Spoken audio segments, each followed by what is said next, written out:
will you click the next? Yeah, I will. All right, it's going. Okay. Hi, guys. I am Casey Womack. I'm working with Evan on our Theory Meets Therapy project. We're going to share with you our case study and our interventions we come up with. So, our situation, we're looking at Alex, an 11-year-old sixth grade student who has recently started to exhibit behaviors that are unusual for her. Alex is generally a good student with slightly above average grades, good attendance in school, and well liked by her peers. However, after Alex's older sister moved away for college, leaving just Alex and her mother at home, her attitudes changed quite a bit. She is less attentive in class and spending time with children her mother is not comfortable with. She's also beginning to accumulate a fair amount of school absences. Alex's mother would like some professional guidance in helping getting Alex back on track. So, for us to better help Alex a little bit, we're going to go back and look at three theories that helped us come up with our interventions. We're looking at James Marcia's identity theory. In this theory, there are just a specific portion, there are 4 stages. So, we're looking at identity diffusion. At this point, we're thinking about teenagers who they're kind of recluse a little bit. They don't really know who they are. They haven't had a chance to explore all of the options in relation to their future. And this can kind of lead to a difficulty in creating decisions in their own beliefs, which in turn leads to difficulty in developing their relationships. At this point in time, sometimes these adolescents are seen as depressed or anxious. We move on to the moratorium period.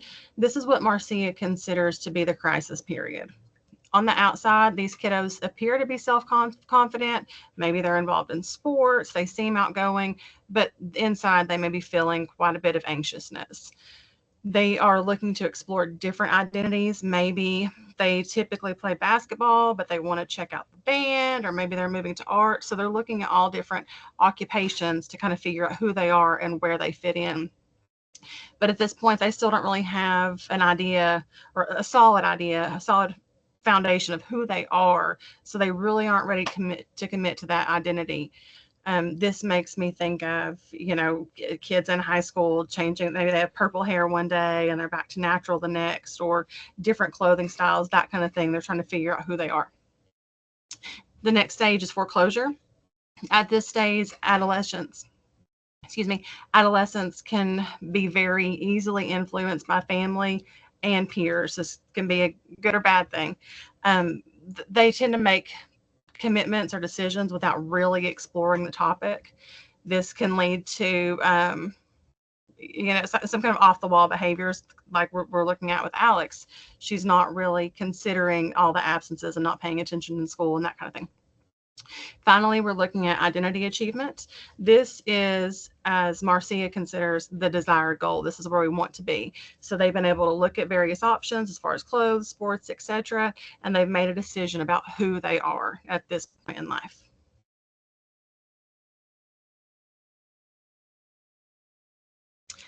Erickson and Marcia kind of somewhat mirror each other. So he's looking at identity development and identity versus role confusion. So who am I?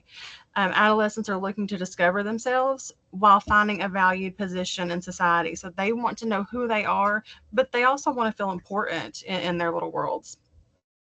Identity starts to develop as they find occupations. This could be maybe they're working part-time jobs, or maybe they're playing new sports, similar to Marcia's example.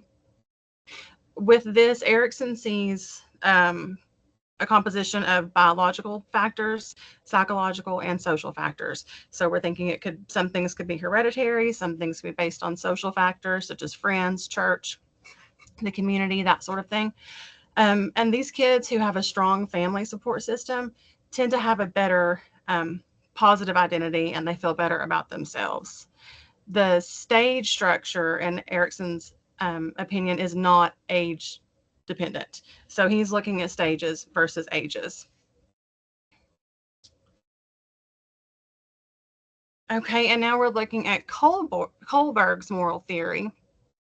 At this point, we're looking at an increase in cognitive ability. So they're able to really think about their thoughts, and they're able to demonstrate more mature moral reasoning. So they're able to make better choices. The maturity leads to decision with benefits of others in mind. So we're kind of getting out of that selfish stage, and we're starting to think about others a little bit more. But however, external consequences are still the leading driver. So we're looking at, is this going to benefit me? Am I going to get in trouble for doing this, etc.?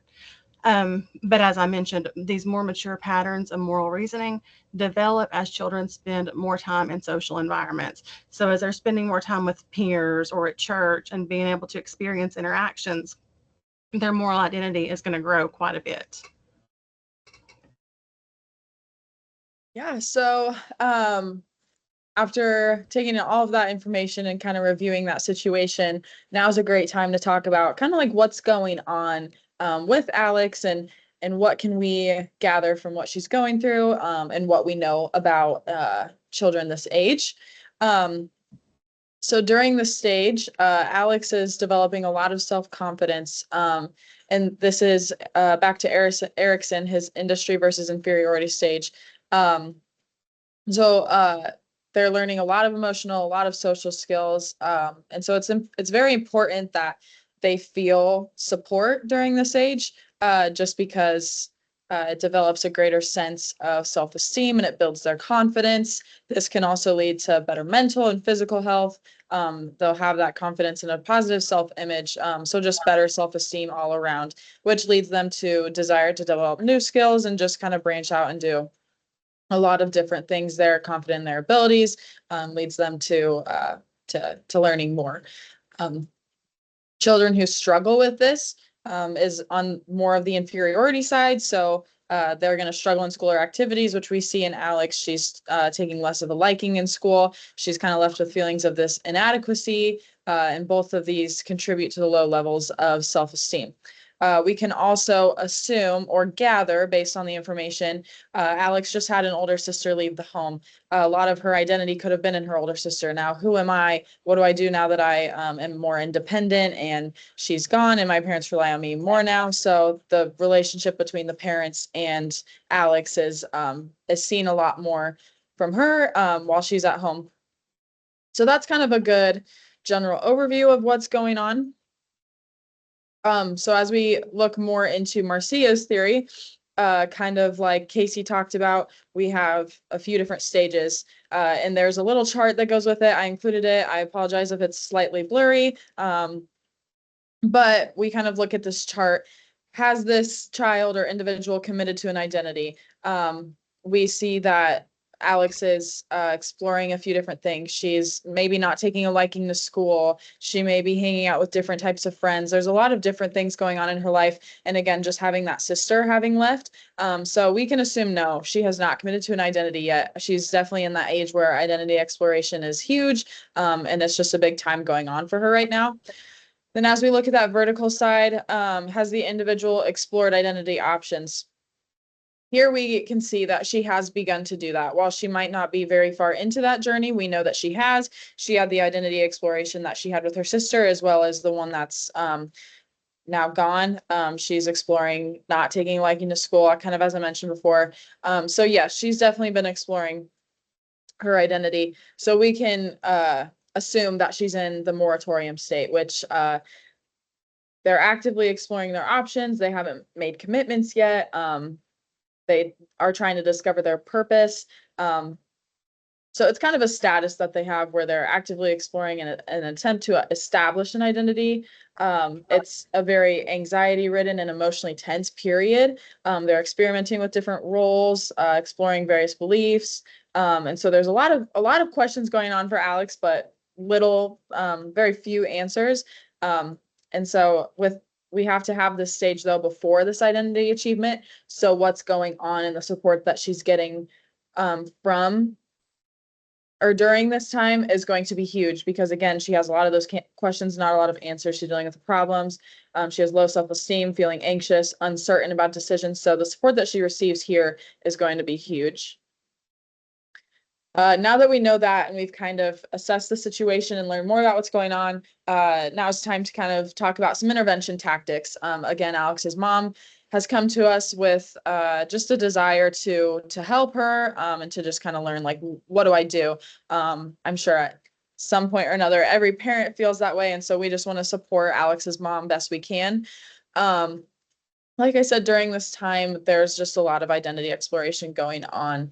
And so that's very confusing and challenging. And so the biggest thing that we would want to let Alex's mom know is just to encourage your child. I apologize. I have not been moving the PowerPoints along.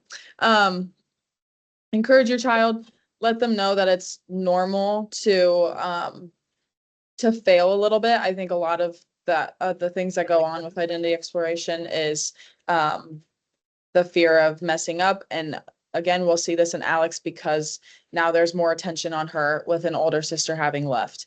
So again, just allowing your child to win and to lose and to know that that's okay. Along with that, allowing your child to express themselves. There's going to be a lot of anxiousness, a lot of confusion. There might be some behavioral outbursts. Allowing your child to express themselves in a safe spot and not being so close to being so quick to dismiss those feelings or to kind of scold it out of them. You want to allow your child that space to be anxious. They might spend more time in their room. They might want to go hang out with different people. And while you still want to keep them safe and still have healthy boundaries, also allowing your child to kind of explore that and being supportive and being there for them. Not kind of like a neglectful exploration, but more of a healthy, supportive one. And again, just offering that emotional support when they do fail, because that's bound to happen at that age. It's also beneficial to work with your child to develop mindfulness. Mindfulness is a huge thing.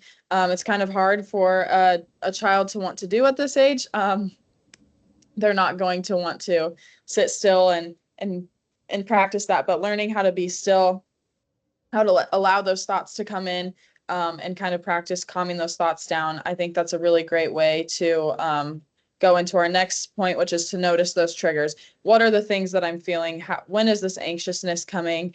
What do I do with this confusion? Just noticing those triggers. And then again, teaching your child how to work on acceptance. Is what I'm feeling okay? Yes, it is. How do I accept myself while I'm feeling this? I'm exploring these new paths. Again, just working on acceptance. And then a huge thing is challenging your child, challenging yourself.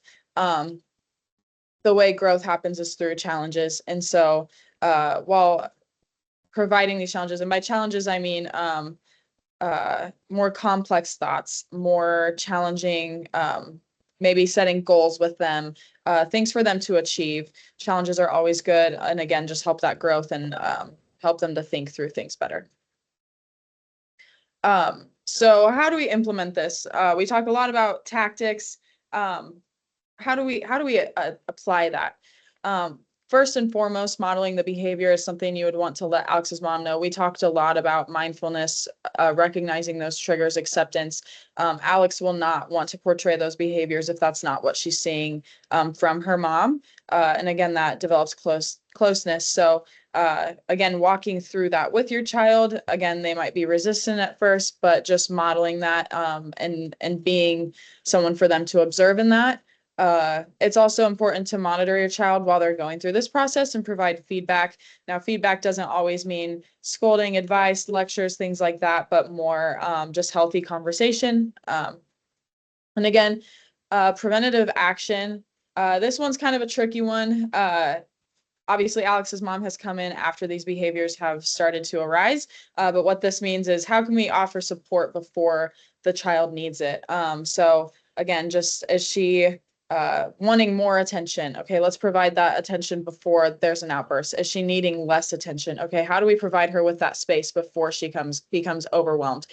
So again, just recognizing what your child has needed and learning how to take that preventative action.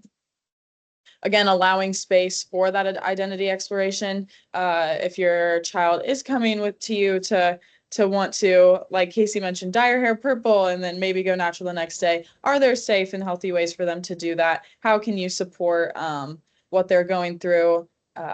And again, still drawing those healthy boundaries, but also allowing for that space. A big thing is to not take these behaviors personally. This is not always an attack at mom. Sometimes this is just a lot of anxiousness and you're the front end of the outburst. And so, again, just not letting your feelings get the best of your emotions, or get the best of your actions, and still being slow, and catching those triggers in yourself as well. Create an uplifting environment, be very welcoming for your child, to come in and speak about it. And then a great way is to implement these coping habits together. So again, everyone deals with some anxiety and tension. And so how do we practice mindfulness together? Is there something you guys can do together? And that doesn't have to mean sitting and doing yoga and meditating. Sometimes that's just listening to some music while you're quiet. How do you notice triggers? How can you keep each other accountable? Allowing your child to do that for you as well. Again, Alex being 11 years old, she's probably thinking that she's a little more grown up than she is. So allowing her to feel like she is a little more grown up, especially with her older sister leaving, she probably wants to take on a more mature role. So allowing that while also, again, keeping those healthy boundaries as she's still young and in that space. Again, I kind of missed the PowerPoint thing. So there it is. But yeah, that's kind of what we had for this case. Casey, do you have anything else to add? I don't think so. I love our interventions. Those are great. Yeah. So feel free to reach out to us if you have any questions. The handout will be in the chat as well. So thanks everybody for listening. Thanks.